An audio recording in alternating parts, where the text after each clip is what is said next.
Chapter 326. Commander, you never said you would go to such lengths to play the role of sowing misunderstanding, the voice stated. What are you talking about? I thought it was obvious that I had considered this much and accepted it. Yudhir leaned against a chair, gazing at the back of the man undressing with a nonchalant face. There was a faint throbbing inside his head, but the other man merely seemed pleased. They had just returned from spending dinner time at Baron Wilhelm's main residence. Kishir had led Yudhir to his room as if it was the most natural thing to do, and Yudhir had no choice but to watch the backs of his disappearing comrades, his shoulders shivering behind him. Whether they were nearly dying to hold back laughter or not, the stares reflecting from Baron Wilhelm's servants as Yudhir entered Kishir's room were utterly impossible to ignore. Until the door was completely closed, the servants watched Kishir's retreating figure with eyes no different from the nobles at the banquet. That contemptuous yet somehow trivializing view was so disgusting that if his abilities had been intact, Yudhir would have wanted to wrap it in the wind and throw it out of the window. Pretending to be the dissolute Duke of Paleta to break down Baron Wilhelm and other people's weariness, Kishir's plan was a perfect success, excluding Yudhir's complicated feelings. Yudhir watched Kishir humming and wandering around, recalling the last day of the Harvest Festival party. The event that should have been joyful shattered into pieces with the assassination of the second son of the Apeto family, Lenore Sean Apeto. He had felt a similar sensation then, staring at the back of the man standing alone in splendid formal attire. This time it was supposed to be difficult, as anyone already knew that the dissolute Duke of Paleta, but it wasn't. Watching Kishir skillfully control the atmosphere of the banquet and direct everyone's emotion towards him was in some ways even more difficult than before. Would it have been better if I had not heard that remark?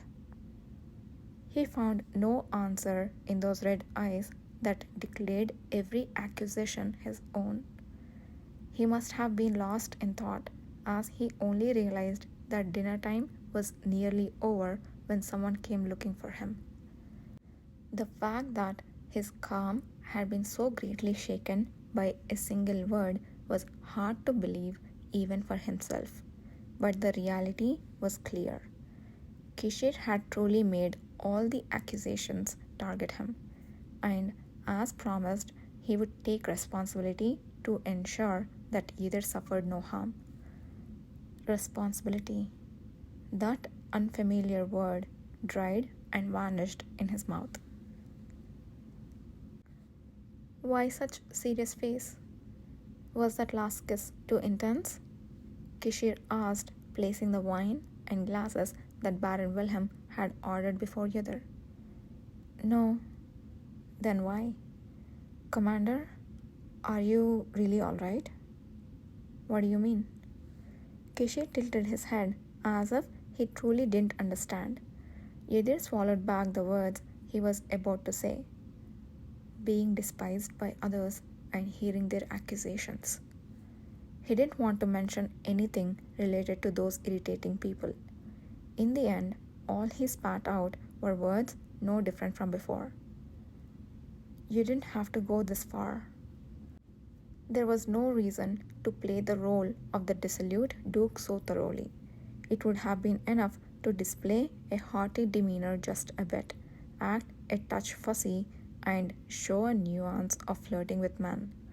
Even then, Baron Wilhelm would have considered Kishir as good as the rumors. Was there any reason to stir the pot more, especially the moment he saw the noble's face scoffing at Kishir and snorting at the mention of Yudhir being called a beauty? He simply couldn't hold back his words. Perhaps the problem was that I did the job too well. Kishir, who had come to his own judgment, sat beside Yudhir and skillfully poured a drink.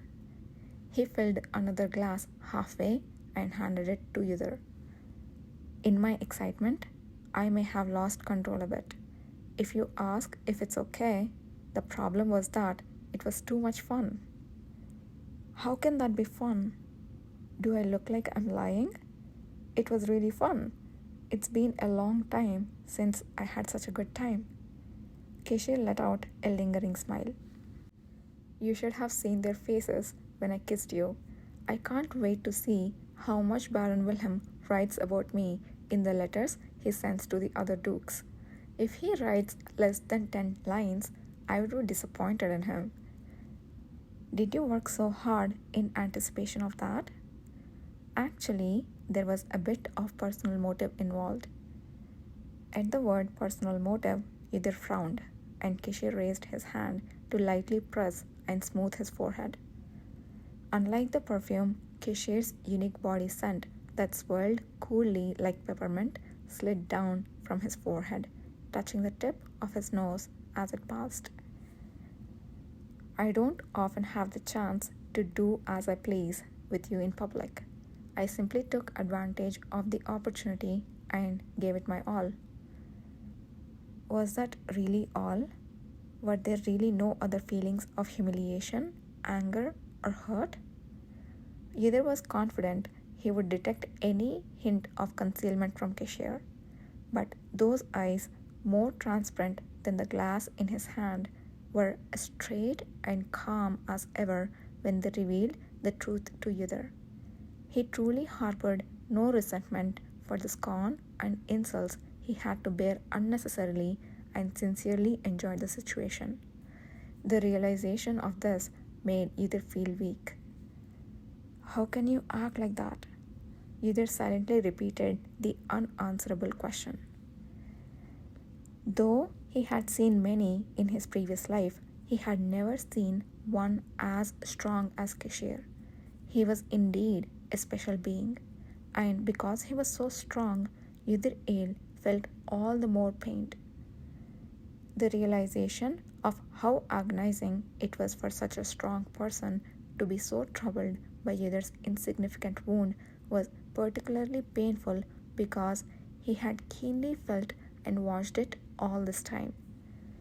Some facts sometimes strike more heavily after time has passed than they did at the moment. It felt that way now. Anyway, we have to sleep here tonight, so tell me in advance if sharing the bed will be uncomfortable. Wasn't it just to spend time and return as before? We have to sleep here while we are here. Don't you remember what I said? When did you say that? Keshe said he had explained on the way back to the annex. It seemed that the anger piled up by the nobles and servants were quite intense, as he didn't remember it well.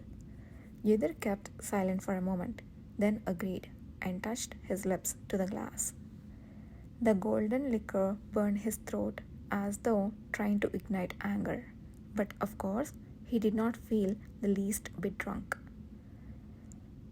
I thought you would refuse, but you accepted quickly. Isn't it something we have already agreed to do? Yes, but I won't force you. You praise me so warmly in front of others, even flattering me, and yet you say such things? Personal feelings are one thing. This is something else. Anyway, I'm okay with it. If it bothers you, Commander, I will sleep on the floor or in a chair. Just speak freely. Surely I won't make you sleep in such a place. Keshe laughed as though he had heard a very amusing joke. He picked up a bit of salt and sugar that was piled on a small dish carved in the shape of a flower from crystal, spread it on his rim of his glass, and lightly clinked it against either glass. Now, let's commemorate the success of today's operation. The liquid trembled with a clear sound. Yudhir took a sip of the liquor and suddenly focused on Keshe's wet lips. A white powder, whether sugar or salt, was smudged on his red lips, tracing a fine line. It was a truly poisonous sight to the eye. If you keep staring at me like that, it's a bit embarrassing. It was the powder that caught my attention. The powder? Cashier, who seemed to question back, discreetly licked his lower lip and shook his head. I don't really know. It would be nice if a lover wiped it away.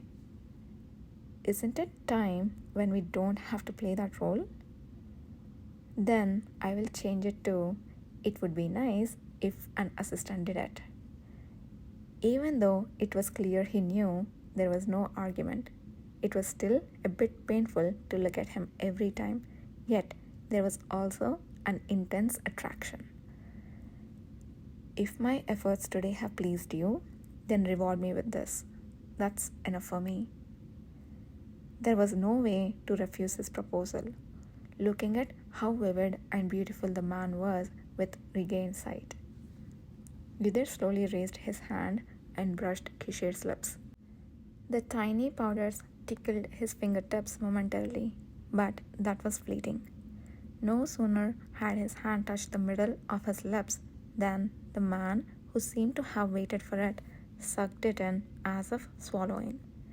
The moment he mischievously bared his teeth and bit down hard on the fingertips soaked in liquor, either inadvertently held his breath and shuddered. Ah! The shock like lightning struck him from the bitten part, radiating throughout his body. Heat rose from the pit of his stomach, and the emotions he had barely suppressed exploded all at once. Either abruptly pulled his hand away and pressed his lips to the spot instead.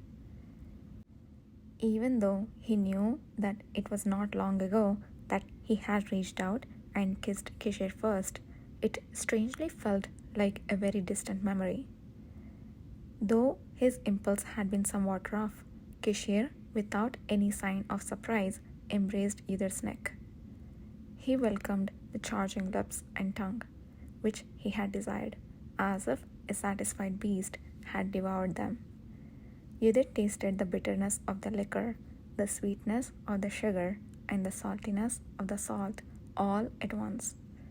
As their tongues intertwined, one of three would unexpectedly pop up to strike his head and then vanish, repeating the pattern in a frenzy. By the time he came to his senses, he was lying atop Kishir on the sofa. The fact that he continued even without realizing he had been swept up in the momentum was astonishing.